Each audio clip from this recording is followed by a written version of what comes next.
Oh no, no, I don't travel to the Middle East at all.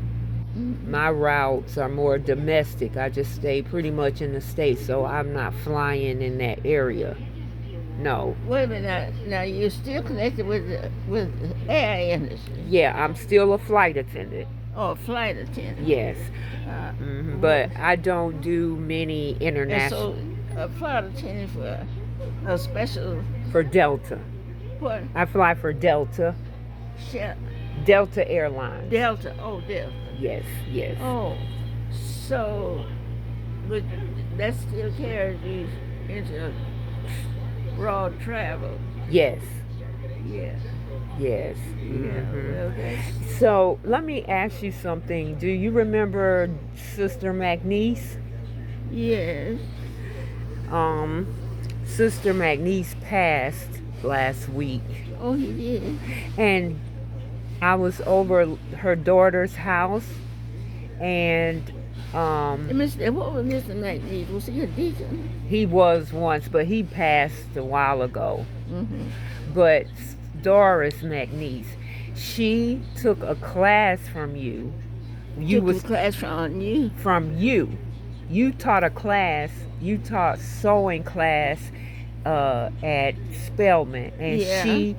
she was one of the person that you taught that class, and they have this certificate with her name on it and you as the instructor and more. Really? Yes, Yes, I remember. I Doris. think when I came back from Paris, uh, one of the faculty members in physical education department, Miss Simon, she's passed on. Her brother was an executive with Atlanta Life Insurance Company, and she was always concerned. She always wanted me connected with Spelman in some kind of way, in my field of fashion. But see, Spelman has a building over there, a whole building given over to home economics. The only major with a whole building of its own. I haven't heard of another major uh, on the campus with a whole building like that one since then. I think I'm in pretty good touch. But if somebody, one of my Spelman sisters, I don't remember who she was, laughed and said that she was a Spelmanite, that home ec building on the campus, uh, uh, that it had everything it needed because the white folks felt they were getting good cooks. And I know I can look at the home ec building right now, but Spelman itself is going past me. I don't know what's going on over there now. But I know the space was all taken for as the building was concerned, and that they were able to close off Ellis Street and then buy land. If they hadn't, they wouldn't have had any place they could go. And so I didn't know what after they were able to close off Ellis Street and acquire that land. I didn't know what they did with it. I know there's a building on there.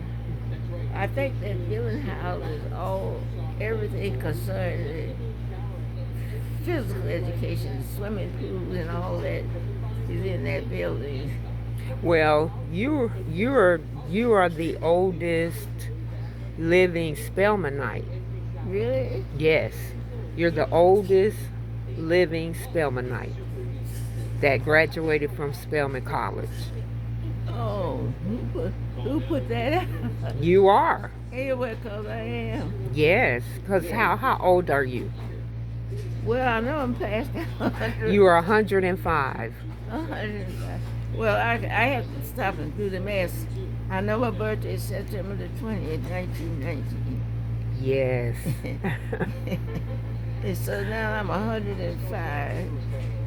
And I can't believe that myself. Because And you were you have been a fashion designer for how long? Oh Lord. Let's see, the entire time that I was living in Detroit, it's a lot of stuff that escaping me.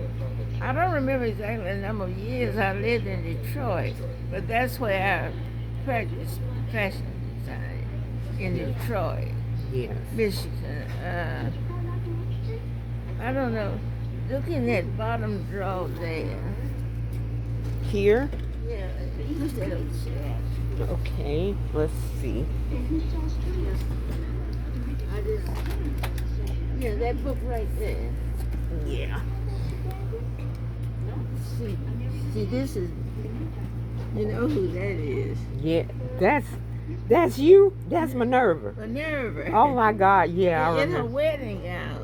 Yes, Yeah, that's so beautiful. And it's a two-piece dress, but if you saw it, it looked like one piece. Oh, 3 girls have got married in that dress. I don't wow. know how in the world Madeline got in it. Because Madeline was taller than Minerva. And the dress, I remember this part just barely tipped the floor. But I think Madeline would have had a stroke if she Whoa. had married. So Minerva let her have flowers and dress.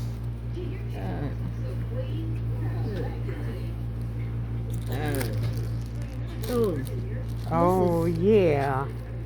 That was... This is my father. Okay. And that's my mother. This is Oh. my birth father. Wow. Now, Mama always said I look like him. Now, I don't know. And then that's you and that's Minerva and you. Somebody, I have relatives in Charleston, West Virginia, a lot of Moors. Did this and sent it to me. Nice. So they had the picture, this picture of my parents. This is taken in Daytona Beach, Florida. Okay. When he was, because I was barely 3 years old when he passed. Okay. So, but Mama always said I look like James, So I don't My know. goodness. This is That's amazing. it. Do you think I look like him? I look like Mama, but yeah, I can see it. mm-mm. I can see it.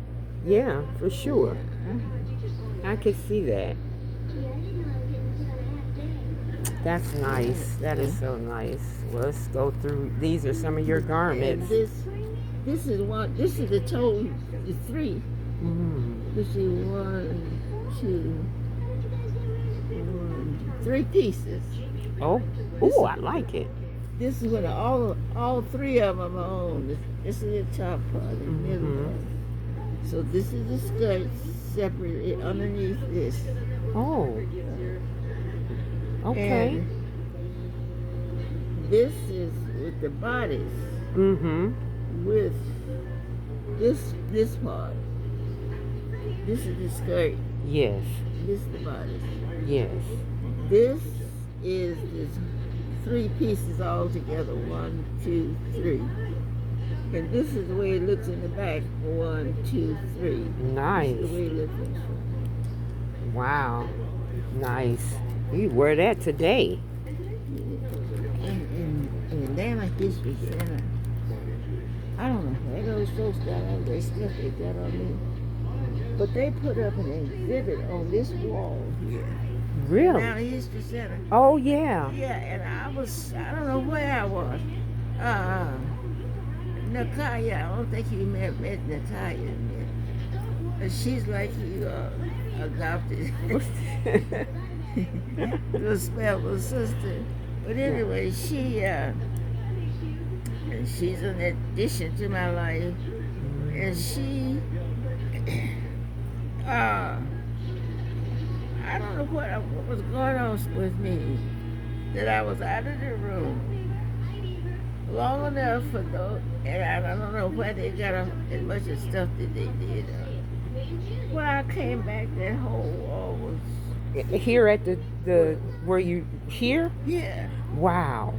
The Atlanta History Center set up an exhibit. And that's what I'm talking about.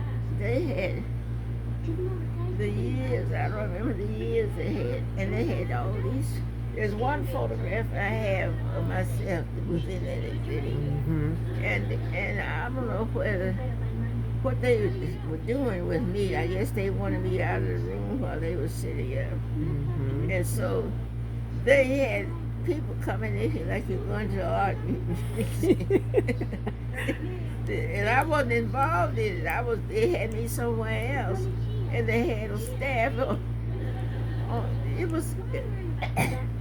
It seemed that it took a day and opened it up to the public in this room. Wow. Now all of this junk, this is that junk here, and I'm fussing with them about this box here. Okay. And another the same thing over here.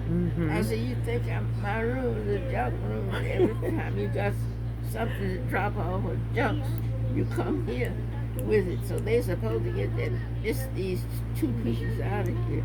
But anyway, they put up the Atlanta History Center. I have to give them credit for it. Black people used to couldn't look over there much more go over there. Yeah. And when Maynard became the mayor, and he found out that they existed and what their history was, well, you know, he went to work. He was a good mayor. He went to work on. Yes. And that was before I had moved back home from Detroit. I don't know this. See, I don't know anything about the Atlanta History Center. I don't know anything about Maynard's connection. But let me see now, how did I come to? It's something that made me call. Contact those folks because when I found out that they existed, that was the only organization I thought I could talk to about preserving, you know, my design. And you see that letter there from them. Turn back one page. Oh, yeah. That letter there. On behalf of the Atlanta Historical Society, thank you so much for the very generous donation of your costume collection. Your designs are exciting, and the resulting costumes beautiful. The gift is a most significant addition to the society's costume and textile collection. That is nice. Now, when I met them, somebody had given them a pile of money to put up their own building. Oh. And excuse me, I felt like whatever little bit of information I had about them, they could tell me whether there was a facility in this area that I could get my design preserved. And it turned out I hit the jackpot. Look, that is so nice. Yeah. That is wonderful. Yes. And they had a pile of money.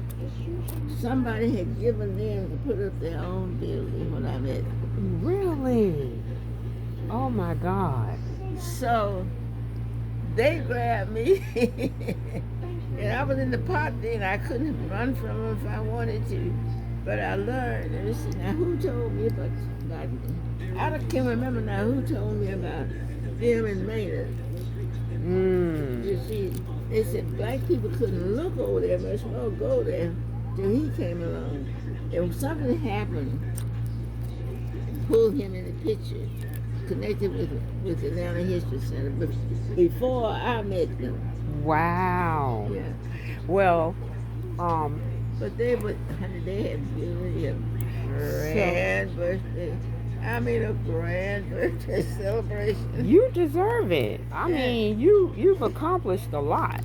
I mean, you had a fashion, you had a fashion design Well, house one of the in. worst people in the world to me were the black people. Oh.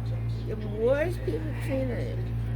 I didn't know, but here I am, born and reared in the South, and with parents, grandparents, all pro, African American. They made sure my sister and me knew all that they knew about black history. They made sure that when I said they, that's my grandmother, my mother's mother, and my mother was already an educator. So I was blessed to come in a black family that was conscious, it could point me to that. I didn't know. The way I was brought up, I didn't know black people were so anti one another until way down the road.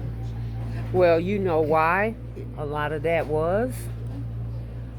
A reason why some of that, not all of it, was because they petted us they petted us against each other like that. They didn't want us to be together. And so they would tell that's I know that they had the slave system going on. The most advanced slaves were those that worked in the master's house. That was that woman. It's that black woman came in there. And all that could be learned, she learned it. And then she brought it back to her family. And the white man wanted the black man to stay out there in the woodpile. And his system was designed for that black man to stay in that woodpile. All they wanted for him to produce some more free slaves. That's from the black male. And so I don't know how much the young people, this young generation, the present generation, know. The ones I've talked with, they don't know beans about our history. And I preached the gospel to them. I know you did. And you still doing it for them. Yes. But that was a shame that your fashion house as a designer, when you had your fashion house over near across the street from Motown Records, and they weren't Motown, yes. The blacks weren't supporting you. I don't think sometimes our mindset and the way we were taught, I think their mindset was not as progressive as you. And sometimes it's out of jealousy and fear and lack of understanding, because you didn't have a lot of black people as designers. No, that was unheard of. But the way these black people acted, honey, yes, I didn't know. That was when I realized, I said, well, never, I had to be sheltered from that part of black people's history, because when became knowledgeable about our history and our attitude toward each other, and went to my mother to sit down and talk about it, well, we found out from her that she knew all about that. And instead of telling us, she was, she wasn't telling us. She wasn't covering up, but she just wasn't telling us. They didn't want to talk about those things. Yeah, when they should have. Yes, they should have. We were little dumb clucks. And I imagine those black families where they talked about it, they were more involved. But still,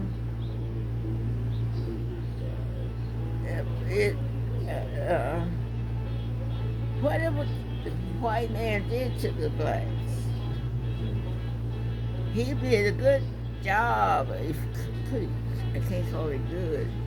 He did a terrible job of conditioning us to feel inferior. Yes.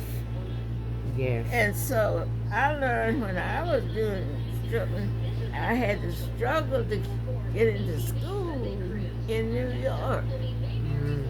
The garment industry is owned by the Jews. Mm. They own the garment industry. Mm-hmm. And anybody other than a Jew was going to have trouble trying to make an inroad. Well, I'm coming along dumb about this. When I was in school, I went to 2 fashion schools in New York. When I was in the first one, I didn't know to hear things about the garment industry uh, being owned by the whites. Then when I found out they all were owned by the whites, I had gone to another white school, and and I didn't know that his history until after I had gone to his school. Mm. He was a smart Jew. He had this fashion design school Mm-hmm. located in one of Rockefeller's apartment on Fifth Avenue. He had his own, the garment industry was down there around in that 33rd Street area in New York. He had his own garment business and he had a school. Mm. And we still got to turn in so many original designs every week. Now you can see where I'm going. Mm-hmm. Now he's got this school. He's picking the students' brains, and he's got this facility to produce that creation. And he was a smart Jew. He and his wife. He and his wife had a school, and I was the second. Let me see.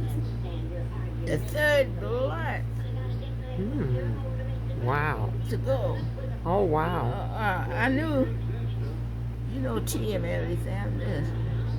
Mm. T.M. Alexander's wife was a specialist in children's clothing, designing children's clothing. Now, T.M. Alexander's wife and Spike Lee's grandmother were good friends because T.M. Alexander used to live in the house where we bought over on Palmetto. Yes, yes. So when T.M. Alexander's wife came to fame, she came to fame designing children's clothing. So Spike Lee's grandmother knew all about it because she had helped. Because Spike Lee grandmother and your mother, Huh? Spike Lee grandmother and you or your mother were good friends? Yes, it was. We became like one big family, cause there was a wire fence between us. But Spike's grandmother had a gate made, so we could transfer from the backyard. It really turned out to be one house. Over there on On Palmetto. On Palmetto. Mm-hmm. And when Spike's grandmother reached the failing stage in health, but never had a mini hospital set up over there. That's right, she sure did. Yeah. So that was interesting, and some of those caregivers that they were sending out that came through an agency. I don't know whether they knew that they were going to take care of a black person or not. Mm. But when they found out that it's black and who the black person was,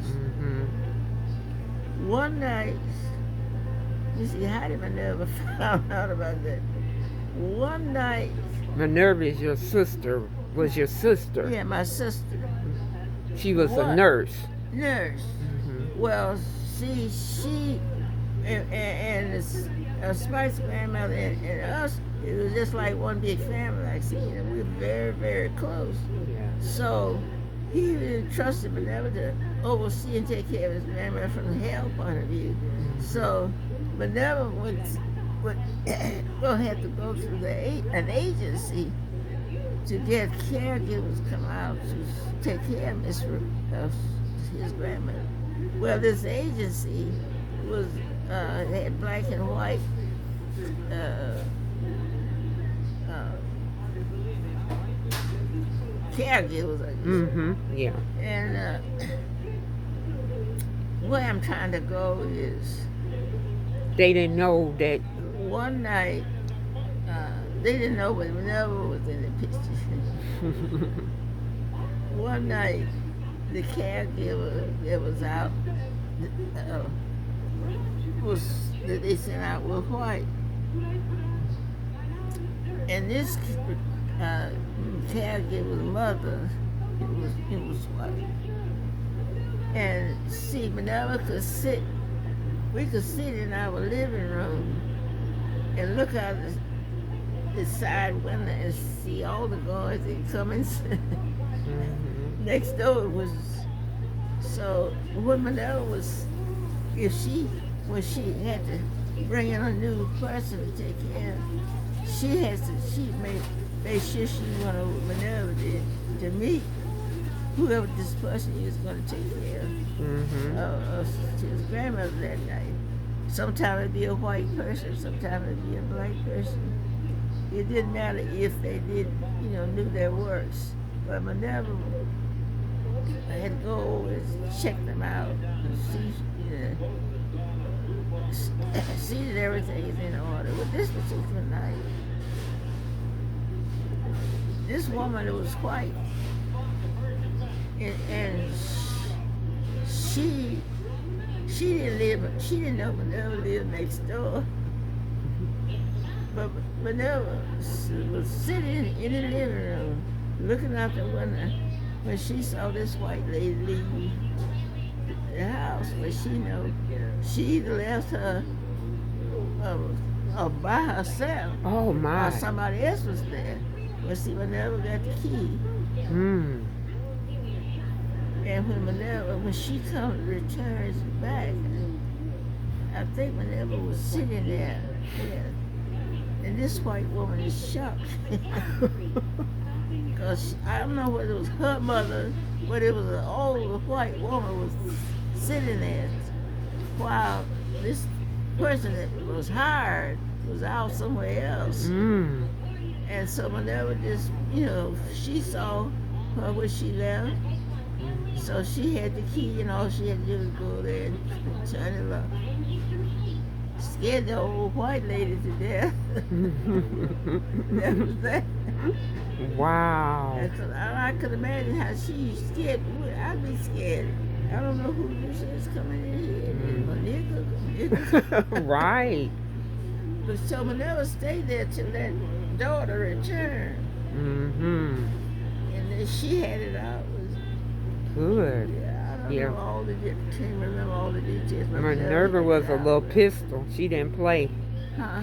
Minerva was a pistol. She didn't play. She didn't play. I don't know what she kicked that woman out that night, but she knew she was not to come back anymore. Yeah. Whether she did it right then and there, whether she let her stay there she probably let her stay for the night because she came from an agency. Yeah. So she could get her pay. Yes. What my little sister went through with that was something. They would be shocked. Some of them had like a double attitude. They knew Spike Lee. They knew who he was. Right. And they come out and take care of Spike Lee. They couldn't believe it, huh? I said that was something they couldn't believe that was Spike Lee's grandmother. And then Minerva is black and in charge. And she's an RN. Yes. So she knows when you're fibbing and when you're not. Right. I know. I know. She had some knockdown and blow out with those agents, that agency, about that, sending unqualified people take care. Mm-hmm. Oh, Minerva went through it with that case. But she was on it. And I'm sure they learned a lot of black history. They sure did, because she gonna let them know. I remember Minerva. She And was. they didn't know that black folks could afford to hire the service, you know. Oh, it was something else. Yes, I'm just doing this video and going around showing them who you are here in the. Oh boy, I look like a little. It's okay, you look great. You look awesome. I mean, it doesn't matter. You are alive and still well. That's the beauty part of it. Oh yeah. I'm my hair. They can't cut. No, don't cut no more. Let my hair grow out long. Let your hair grow out the way it used to be. I'm sick of fussing with hairdressers. I've always had it. When I started, my mother always did our hair, because she was a hairdresser. I don't know what you heard of Poro beauty products. Oh, no. Probably you were too young to know about it, but that was before. What's that name? Anyway, before she became famous. But when Mama took her course in, it told her to be Florida, because that's where she lived when she married. So, excuse me.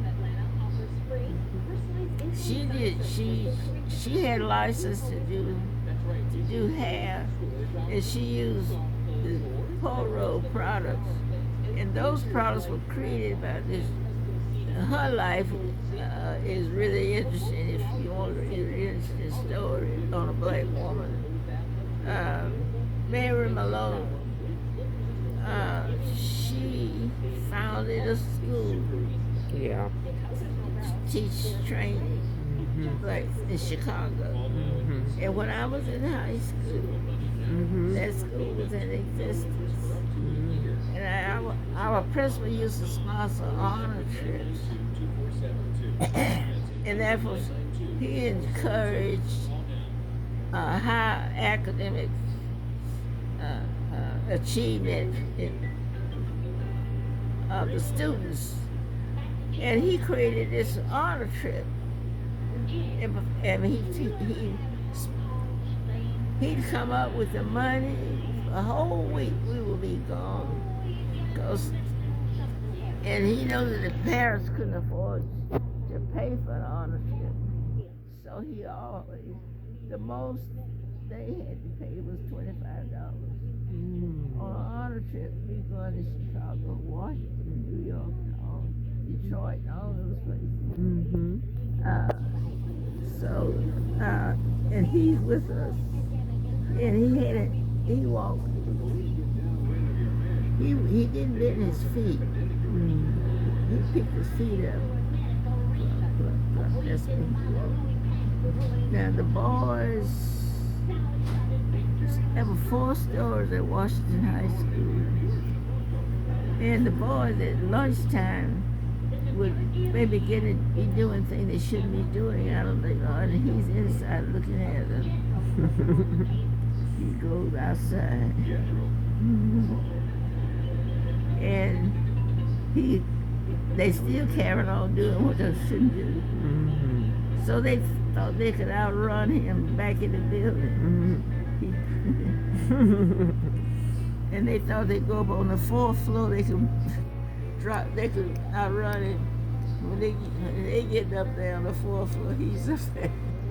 That was the talk of the school. Now Professor Harper. Wow. With that feet, he walked. Where he walked. Yes, he didn't bend his feet.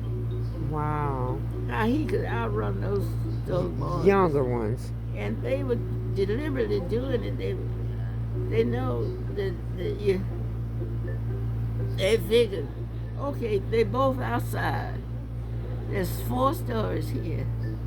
And Professor Harper caught them doing what they shouldn't do. So they thought they'd run inside. They run up on the fourth floor and they could outrun him.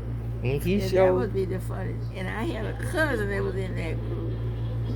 Booker Ellis was in that group, a fellow. And